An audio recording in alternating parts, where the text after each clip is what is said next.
10 February 2020, and today we're quickly looking at the recent report by the Rand Corporation that concluded that Nelson Chamisa is going to lose the 2023 elections. So this report was done by Alexander Noyes, and I've got a copy. If you want to read this report, it's a 51-page report. WhatsApp me and I'm going to send it to you. There is a very big problem in Zimbabwe. According to this report, there has been no genuine reform ever since Idi Mnangagwa took over from Mugabe during the coup in 2017. And this group is made up of former diplomats. It's a very serious group, and it influences decision making in the United States of America. So whatever is in this report, do not take it lightly. It's a very serious piece of information. I think this is one of the most well-written reports that I've seen recently on Zimbabwe. And if you want to make a decision about what is going to happen within the next 5 years in Zimbabwe, this is the report to look at. So according to this report, it says that Nelson Chamisa is unlikely to win the elections in 2023 because the MDC is being victimized, and also the MDC lacks grassroots structures. The MDC also lacks the capacity to organize nationwide protests to put pressure on Idi Mnangagwa, and the military backing of Idi Mnangagwa is very, very strong. So these are the main reasons why Nelson Chamisa will not be able to force Idi Mnangagwa out. Now let's go to the possibility of a coup. This report says that the chances of a coup are quite real. There's a reality, possibility of a coup in Zimbabwe, but only if Idi Mnangagwa starts going after his military backers, or he becomes so unpopular that the army will be forced to remove him. So that is on the coup.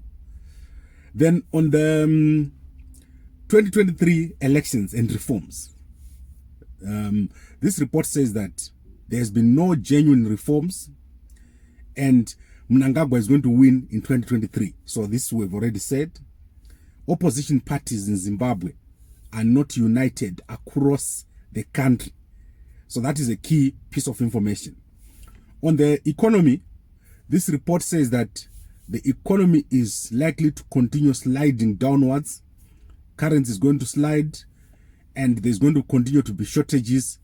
Inflation is going to be very, very high. And as you can see, this is already being witnessed in Zimbabwe. People are queuing up for fuel. People are queuing up for meal. Life is very, very difficult. Salaries are not able to keep up with what is happening in the market. Then on dialogue, they say that real dialogue is unlikely between Nelson Chamisa and Idi Mnangagwa due to entrenched positions. So on Chamisa's side and on Idi Mnangagwa's side, as you heard, Nelson Chamisa said Idi Mnangagwa is refusing to meet him.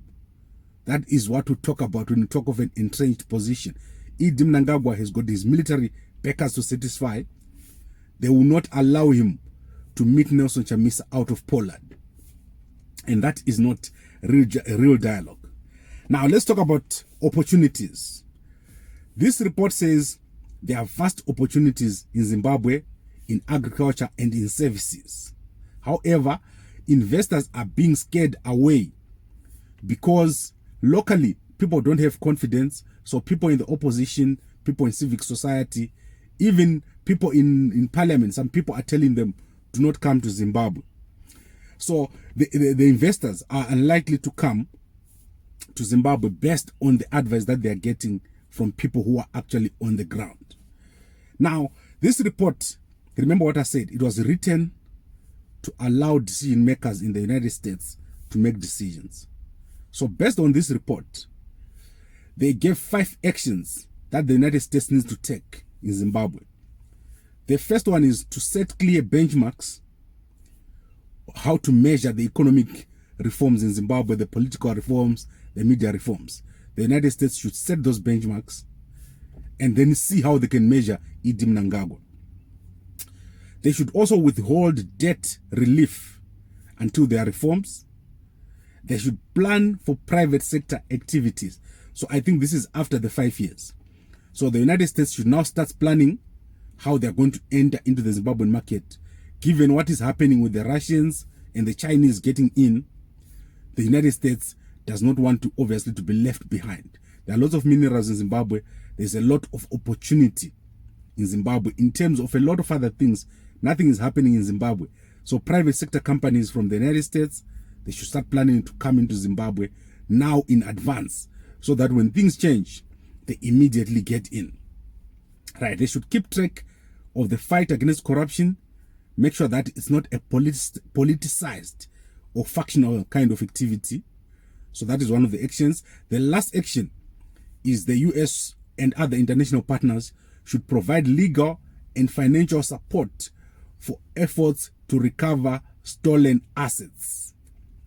Right, so very clear, the United States right now advised not to go into Zimbabwe, but to start planning, and also to make sure that those reforms take place. But at the moment, there are no reforms. They say Idi Mnangagwa has just been trying to hoodwink Western countries by talking about reforms, while in reality, he's not making any changes locally. This is what this report concluded.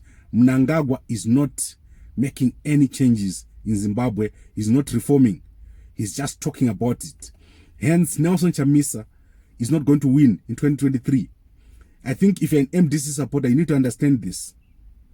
There is no way under current conditions that Nelson Chamisa will win the elections.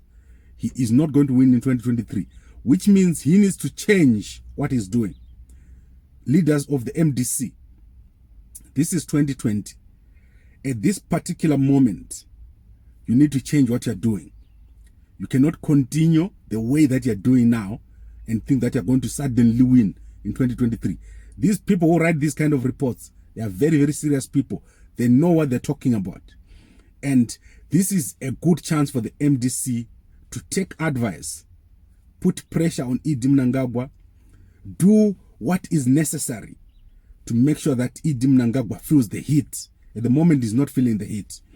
Right, now let's go to you as a person.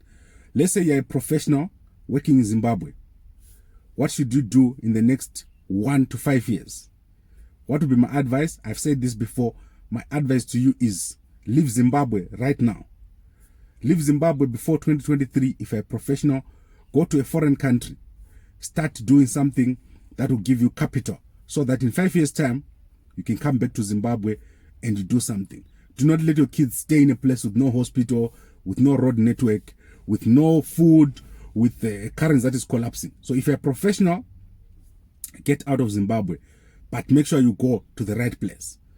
If you're in Zimbabwe right now, do not start buying big assets like land and all that. Only do what is short term. So you should make sure that you benefit from the activities that are taking place, the arbitrage activities. Buy something low, sell something high. Do not be that guy who is investing for the long term. This is not the time, because you're going to lose out. You're going to tie up your money. So only do short-term things if you're in Zimbabwe. Now, if you're a young professional based out of Zimbabwe, what do? Avoid investing in Zimbabwe. I told you what happened to me a few years ago. I lost $100,000 in Zimbabwe when I invested in a capital project.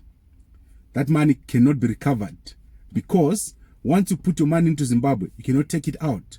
There's no official way of taking money out of Zimbabwe. So you're going to lose your money. So don't put your money into Zimbabwe right now. This is what this report is confirming. So take your money, put it away, pay your debt, make sure that you've got capital. Plan for 5 years from now. Right, if you're running a business in Zimbabwe right now, what do?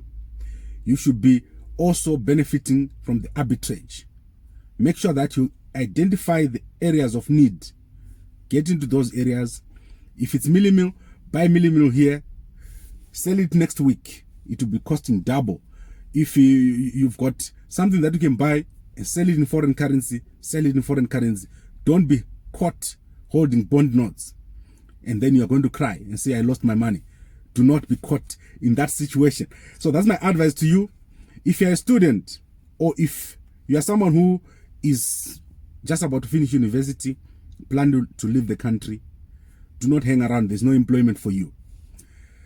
It's a very sad situation. When I completed my degree in Zimbabwe in 2000, I had lots of job offers, and we were able to plan. You were able to buy a house. You were able to buy a car within months. And I'm not talking about these informal things that are happening. Formal, well-managed economy. You're able to go to a bank and get a loan. You're able to have furniture in your house. Things were stable and you could plan. At the moment, you can't plan. The only thing that is needed is political change. This report makes it very, very clear. There's a direct link between the politics in Zimbabwe and the economy. So if you're in Zimbabwe right now, look at this report. Look at other reports. Plan your life around the realities. Do not think that you're going to suddenly have some change that is going to come from nowhere. Change comes from action on the ground. And at the moment, there's no action on the ground. Very, very well done report, Alexander Noyes. I like this report. Please, if you get a chance, WhatsApp me and I send you this report, or you can Google it. Maybe it's there on the internet. I was also sent this report by someone else. It's clear that the MDC as an opposition has a lot of work to do. And it's our job to push these guys to work. It's not enough to make speeches. It's not enough to look good on TV. People need to get dirty on the ground. And this is where we are. This is the difficult position where this report is showing us that the military is very much on top. And whatever you do politically in Zimbabwe, it is going to be determined by the military. However, there is a big chance that a third force is going to arise. If a third force arises, that means there will be unrest in Zimbabwe. No one wants that.